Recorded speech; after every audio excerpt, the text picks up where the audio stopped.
हम रोज अपने phone recharge करते हैं।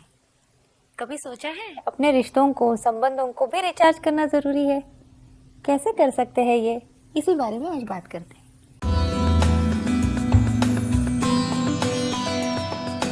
नमस्कार, मैं डॉक्टर कलिका आप सबका भरपूर स्वागत करती हूँ। हम सब अपने रिश्तों को बहुत अहमियत देते हैं। हमें लगता है कि हमारे रिश्ते हमेशा उत्साह से भरे, उत्तेजना से भरपूर, आनंद से परिपूर्ण रहे। किंतु जैसे रिश्ते पुराने होने लगते हैं, वो अपना दम तोड़ने लगते हैं। ऐसे रिश्तों को हम पुनर्जीवन कैसे दें, हम इनको नयापन इनमें कैसे लाए, इसी बारे में आज बात करेंगे। किंतु आज तो मैं आपको एक कहानी बताने वाली हूँ। कहानी है सुधीर और मीरा की, और ये कहानी सच है। जो भी आज मैं आपसे बात कर रही हूँ, जो भी आपको बता रही हूँ, ये सही में हुआ है, सच में हुआ है। कैसे हुआ है, कैसे सुधीर और मीरा ने अपना रिश्ता जो पुराना हो चला था, दम तोड़ रहा था, उसे एक नई ऊर्जा से भर दिया और अपना जीवन मानो बदल दिया। ये परियों की कथा नहीं है, कहीं कोई काल्पनिक कथा भी नहीं है, किंतु ये ऐसे हो सकता है और ऐसे हुआ है। और अगर सुधीर और मीरा के साथ हो सकता है तो क्यों नहीं हम अपने जीवन में भी इसे ला सकते हैं। तो देखते हैं इनका प्रवास कैसा था। 5-6 साल पहले पुरानी बात है। ये मेरे पास क्लिनिक में आए थे, तो उन्होंने कहा था, देखिए हम तो इसलिए आए हैं कि हम आपसे पूछना चाहते हैं कि क्या वाकई में हमारा रिश्ता आगे चल सकता है, या फिर हम अपना डिवोर्स के बारे में सोचें, क्योंकि आजकल हम तो बहुत झगड़ रहे हैं। मैंने कहा अच्छा, तो कितने साल पहले मिले थे? हम 10 साल पहले मिले थे। हमारा तो लव मैरिज है। हमने घर वालों को इतना सब पटा के हमने शादी करवाई थी। तो फिर क्या हुआ? मैंने कहा कुछ मज़ा ही नहीं आ रहा है रिश्ते में। हम रोज झगड़ते हैं, हर हफ्ता, हर महीना एक जैसा। आगे कब निकल जाता है समझ में नहीं आ रहा है। हम कैसे जी रहे हैं, क्यों जी रहे हैं, क्या कर रहे हैं, कुछ समझ में नहीं आ रहा। हम एक दूसरे पे ही चिढ़ जाते हैं। हर बात एक दूसरे की हमें गलत लगती है, फिर हम एक दूसरे को भी बताना चाहते हैं कि ये गलत है, फिर इसमें हम झगड़ उठते हैं। समझ में नहीं आ रहा है, हम जैसे कहीं पे अटक गए हैं। और ये जो रिश्ता है, ये हमें लगता है अब टूट जाएगा। तो मेरा पहला सवाल ये था सुधीर और मीरा से, क्या वाकई में चाहते कि ये रिश्ता बना रहे, या फिर आप तोड़ना चाहते हैं? उन्होंने कहा नहीं, अगर हो सकता है, कोई आपके पास अगर कोई मैजिक स्टिक है तो घुमा दीजिए, क्योंकि हमारे शुरू के दिनों में हम बहुत खुश थे। हमारा रिश्ता सब लोग देख के कहते थे कि रिश्ता हो तो इनके जैसा हो। अगर हम वहाँ वापस जा सकते हैं, वैसा रिश्ता अगर हमारा फिर से बन सकता है, तो हमें चाहिए आपकी मदद हो तो अच्छा ही रहेगा। मैंने कहा ये सबसे बड़ा मुद्दा है। चाहत दोनों तरफ से होनी चाहिए, दोनों को लगना चाहिए कि ये जो रिश्ता है इसको हमें अच्छा बनाना है। फिर यहीं से हम सक्सेस की तरफ जाते हैं। यहीं से फिर हमें लगता है कि हाँ, इसमें मुझे सफलता मिलेगी, क्योंकि चाहत दोनों तरफ है। किंतु वो जानते भी हैं कि प्रश्न भी बहुत उठ रहे हैं। तो पहली बात तो यही है किसी रिश्ते में कि हमें पता होना चाहिए कि ये एक टीम वर्क है। इसमें एक हमारी दोनों की हमेशा टीम होनी चाहिए, और इस टीम को अगर सफल बनाना है तो प्रयत्न भी दोनों तरफ से होने चाहिए। एक तरफ से अगर प्रयत्न होते रहे और दूसरी तरफ से उसे कोई प्रतिसाद ना मिले तो मुश्किल हो जाता है। तो पहले तो ये बैठ के हमें तय करना होगा। फिर ये रिश्ते शायद पति पत्नी के हो, बच्चों के साथ हो, या किसी और के साथ भी क्यों ना हो। तो पहले तो ये मुद्दा है कि ये टीम वर्क है और दोनों को बैठ के काम करना है इसमें। फिर अगली बात ये होती है कि हम अपने टीम में क्या ला रहे हैं। अगर आप क्रिकेट की टीम में हैं तो या तो आप अच्छे बॉलिंग करते हो, या आप अच्छे बैट्समैन हो, या अच्छे फील्डर हो। तो इस पति पत्नी के रिश्ते का जो टीम वर्क है, इसमें हम क्या ला रहे हैं?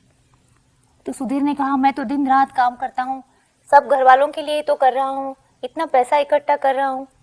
फिर मीरा ने कहा मैं भी तो काम करती हूँ, मैं भी कमा रही हूँ, मैं घर के काम भी कर लेती हूँ, बच्चों को भी संभालती हूँ, इनके घर वालों को भी देखती हूँ। तो सुधीर ने कहा हाँ, इसमें क्या बड़ी बात है, सभी लोग ऐसे करते हैं। तो वही शुरू हो गए।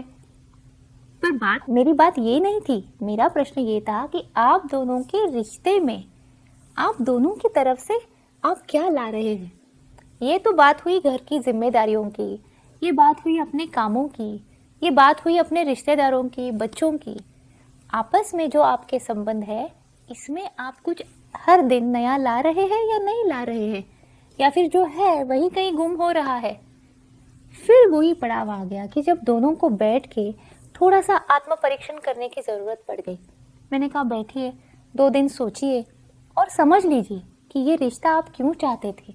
इस रिश्ते में शुरू में आप हर दिन कुछ नया करने की चाह रखते थे और उसमें वो उत्तेजना बनाई रहती थी।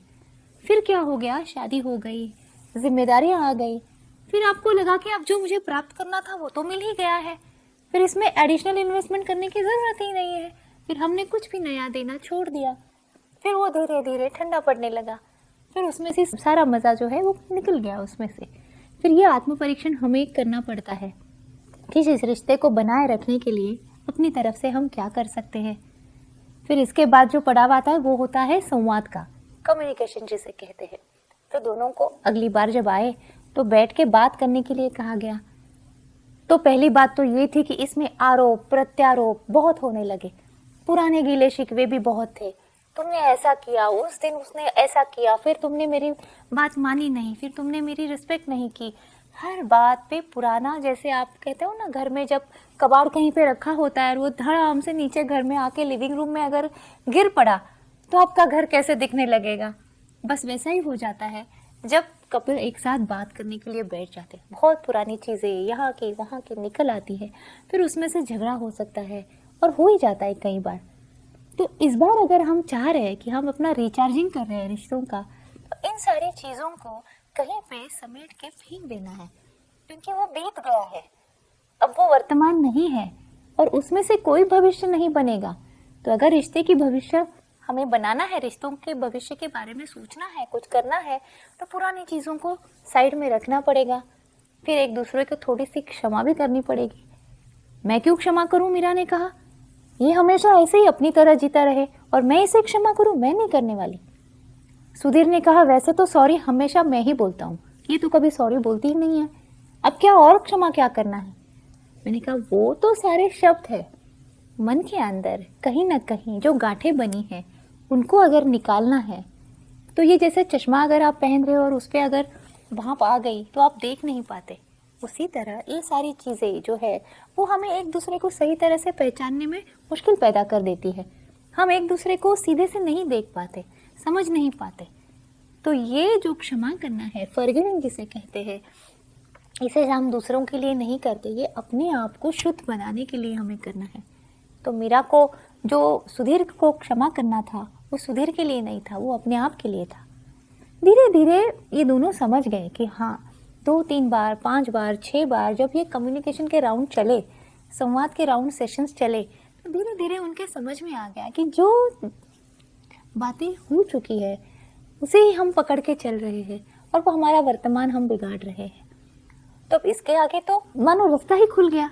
एक बार संवाद होने लगा, बातें होने लगी, फिर पुराने बातों में एक दूसरे को हम आरोपित नहीं कर रहे हैं, जिम्मेदारी ले ली अपने रिश्ते की, स्वयं की, तो रास्ता खुला हो गया और यहाँ से शुरू हो गई दोस्ती। दोस्ती हमेशा नई रहती है क्योंकि दोस्ती में हम स्वयं हमेशा कुछ ना कुछ अपनी तरफ से ले आते हैं। दूसरों को खुश रखने के लिए हम प्रयत्न करते हैं, हमेशा दूसरों की अच्छाई हम बात करते हैं, दूसरों को अप्रिशिएट करते हैं। ये शादी में धीरे धीरे कहीं हम पीछे भूल गए थे। ये मीरा को पता चला, मीरा को लगा कि हाँ, हमेशा मैं यही चाहती हूँ कि सुधीर आके मुझे कहे, मीरा तुम सुंदर लग रही हो, मीरा तुम अच्छी लग रही हो। फिर मैंने मीरा से पूछा, आपने सुधीर को कब कहा था लास्ट? फिर उसे लगा हाँ, कहीं ना कहीं मैं भी उसे बताना मैंने छोड़ दिया है, शायद गुस्से में मैं क्यों बताऊँ इसको, और उसने छोड़ दिया था। तो ऐसी कितनी सारी चीज़ें होती है कि हम दूसरे को स्पेशल फील कराना ही छोड़ देते हैं। और हमें ये मनुष्य स्वभाव है, जहाँ भी हमें स्पेशल फील आता है हम खींचे चले जाते हैं, और जहाँ पे वो फील ख़त्म होता है, नष्ट हो जाता है, वो भावना नहीं आती है, तो हमें लगता है फिर इस रिश्ते की हमें ज़रूरत नहीं है, इस संवाद की हमें ज़रूरत नहीं है। तो कहीं ना कहीं रिश्तों में नयापन रखने के लिए एक दूसरे को वो अहमियत देना, वो स्पेशल फील कराना, उस क्षण को मैजिक बनाना, जादू बनाना, ये हम छोड़ देते हैं। और शुरू के रिश्तों में यही ताकत होती है। तो ये हमें फिर से लाना पड़ेगा। एक दूसरे की अच्छाइयों के लिए हमें एक दूसरे को सराहना पड़ेगा, अप्रिशिएट करना पड़ेगा। और कहीं ना कहीं मीरा और सुधीर ने यही किया। फिर अगली बार जब वो आए तो आते हंसते हुए ही अंदर आए। उन्होंने कहा अच्छा लग रहा है, पर फिर भी अभी कुछ ना कुछ तो खटक रहा है, अभी भी उतना अच्छा नहीं हुआ है। मैंने कहा क्यों नहीं हुआ है? तो उन्होंने कहा देखिए, कई बार ऐसे होता है कि सुधीर मुझे पूछता ही नहीं है, उसे लगता है कि जो वो सोच रहा है वो मैं भी सोच रही हूँ, और डिसीजंस ले लेता है। और फिर कई लोगों के सामने कई बार मुझे चिढ़ाता है, मुझे रिस्पेक्ट नहीं करता। मैंने कहा पहले भी ऐसे करता था? नहीं नहीं, पहले तो ऐसे नहीं करता था, मेरे साइड से बात करता था। फिर सुधीर ने कहा हाँ मीरा भी तो ऐसे ही करती थी, आजकल तो मीरा भी कुछ भी बोल लेती है, कोई मेरा मान सम्मान ही नहीं रखती। मैंने कहा तो आपको उत्तर मिल गया है, इन चीज़ों को आपको बदलना पड़ेगा, जो आप शुरू में नहीं कर रहे थे जब आपका रिश्ता अच्छा था, तब अब करेंगे तो रिश्ता वैसे कैसे बनेगा? तो जो बदली हुई चीज़ें हैं उनको फिर से सही करना जरूरी बन गया। तो यही होता है कि हम एक दूसरे का सम्मान करना भूल जाते हैं, हम एक दूसरे को ग्रांटेड लेते हैं, और हम एक दूसरे को खींचते चलते हैं, उसकी दुनिया में नहीं जाते। क्योंकि ये बड़ी मज़ेदार बात थी। मीरा ने कहा देखो, हमेशा ऑफिस से आते हैं अपनी ही बातें सुनाते हैं, कभी मुझे पूछते नहीं कि तुम्हारे ऑफिस में क्या हुआ, कैसे हुआ, और अगर मैं बोलने लगती हूँ तो ये मोबाइल खोल के बैठ जाते, तो मेरी बात तो सुनते ही नहीं है। मैंने कहा हाँ, दोस्ती में यही तो होता है, हम दोस्त की दुनिया में चले जाते हैं, उसके बारे में पूछते हैं, उसकी बातें सुनते हैं, और ये कहीं पति पत्नी खो जाते हैं। उन्हें ये पता ही नहीं लगता कि अरे हम भी एक दूसरे की दुनिया में झांकना भूल रहे हैं। हमें पता होना चाहिए कि इसके मन में क्या है, ये क्या चाह रहे हैं। और यही बात जैसे समझ में आ गई, मैंने कहा अब क्या होगा, अब सब सही हो जाएगा। मैंने कहा ये इतना आसान भी तो नहीं है, क्योंकि हम जो समझते हैं और जो हम करते हैं इसमें बड़ा अंतर है, और यही अंतर जो है ये हमारे रिश्तों को पनपने नहीं देता। तो इस अंतर को अगर मिटाना है तो हमें क्या करना होगा? याद कीजिए जब आप स्कूल में बच्चे थे और हम आपने जिन लोगों से दोस्ती की थी, आज भी वो बचपन के दोस्त प्यारे लगते हैं। जब भी आपके मन में उनकी बात आती है तो आपके हाँ दोस्ती हो, तो ऐसे हमने कितने मजे किए थे। तो दोस्ती तो बनती है अगर हम साथ में कुछ चीजें करते हैं। तो वो तब खेलते थे, अब शायद हमें और कुछ एक्टिविटीज ढूंढनी पड़ेंगी। अगर सुधीर को कुछ ट्रैकिंग पसंद है तो मीरा को भी 4 कदम चल के पहाड़ चढ़ना पड़ेगा। अगर मीरा को म्यूजिक कॉन्सर्ट पसंद है तो सुधीर ये नहीं कह सकता कि मुझे तो नींद आती है वहाँ पे, मैं नहीं आने वाला, नहीं उसको भी जाना पड़ेगा।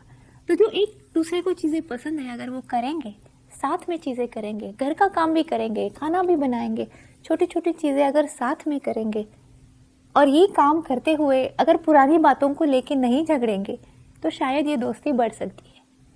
तो नयापन लाने के लिए नई चीज़ें करने की ज़रूरत नहीं है, बस हमें उसको पुराना नहीं करना है, उसमें से उसकी जादू नहीं निकालनी है। और ये कब हो सकता है? जब हम स्वयं नए बने रहे। हमें अगर पुराने हो गए तो क्या हुआ? हमारा रिश्ता भी पुराना हो जाएगा। हर दिन मैं कल से अगर आज एक बेहतर इंसान बन रही हूँ या बन रहा हूँ, हर दिन अगर मैं कुछ नया सीख रहा हूँ तो मैं तो नया हूँ।